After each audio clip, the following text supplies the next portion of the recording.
ఒక ట్రైన్ వెళ్తోంది ఎక్కడి నుంచో ఎక్కడికి. ఆర్మీ డ్రెస్లో ఉన్న సైనికులందరూ వచ్చేసేసి ఆ బాత్రూమ్ దగ్గర అక్కడ పడుకున్నారు. అంటే సీట్ లేక వాళ్ళు నిద్రపోతున్నారు. నార్మల్గా బయట కంట్రీస్లో ఎక్స్ సర్వీస్ మెన్ కోటా అనేది ఒకటి ఉంటుంది. ఒకవేళ ఏదైనా ఉన్నా ఇక్కడ మనకు కూడా ఉంది, లేదనట్లేదు. కానీ అప్పటికప్పుడు టీసీ వచ్చి మానవతా దృక్పథంతో తీసుకొని వెళ్ళి కూర్చోబెట్టారు. ఇది సర్టన్ ఇన్సిడెంట్స్లో జరుగుతుంది. మామూలు బస్సుల్లో కానీ ట్రైనుల్లో కానీ ఎవరైనా ఆర్మీ ఆఫీసర్ వచ్చాడంటే ఎవరు లేరు, చేయట్లేదు. నిజంగానే జరుగుతున్నది. ఈ స్ఫూర్తిని ఎలా ప్రశ్నించవచ్చని అనుకుంటున్నారు?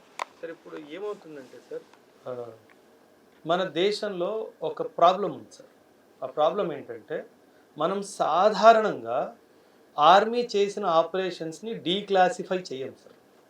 మన ఇంటెలిజెన్స్ వాళ్ళు చేసిన ఆపరేషన్స్ని డీక్లాసిఫై చేయం సార్. డీక్లాసిఫై అంటే ప్రజలు చెప్పడం ఏం జరిగిందో. అది చేస్తే వీళ్ళు చేస్తున్న త్యాగాలు ఏంటి వీళ్ళకి అర్థమవుతుంది. ఎందుకు చెప్పరు సార్ మామూలుగా? అంటే ఒక కాన్ఫిడెన్షియాలిటీ నేచర్ సార్. మనము ఒక మాట మీరు గుర్తుపెట్టుకోవాలి. నాకు బలం ఉంది అని చెప్తే ఇంకో బలం ఉన్నోడికి ఆ విషయం నచ్చదు సార్.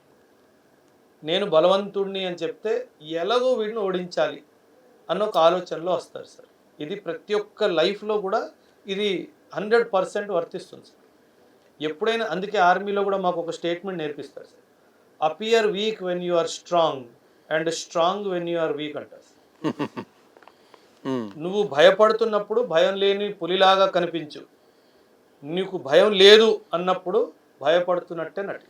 చివరిగా మీకు ఒక ప్రశ్న. అన్ఫార్చునేట్ ఏంటంటే ఇందాక దీనికి చెప్పండి.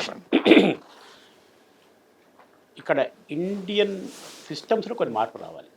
ఎవరైతే వాళ్ళ చేసిన ఉద్యోగాలు డిఫెన్స్లో కానీ ఇంటెలిజెన్స్లో కానీ స్పై ఏజెన్సీలు చేసిన ఉద్యోగస్తులు ఉంటారో, కొన్ని సందర్భంలో ఎస్పెషల్లీ స్పై ఏజెన్సీలు చేసిన RNDW కానీ IB కానీ చేసిన వాళ్ళు ఉంటారు.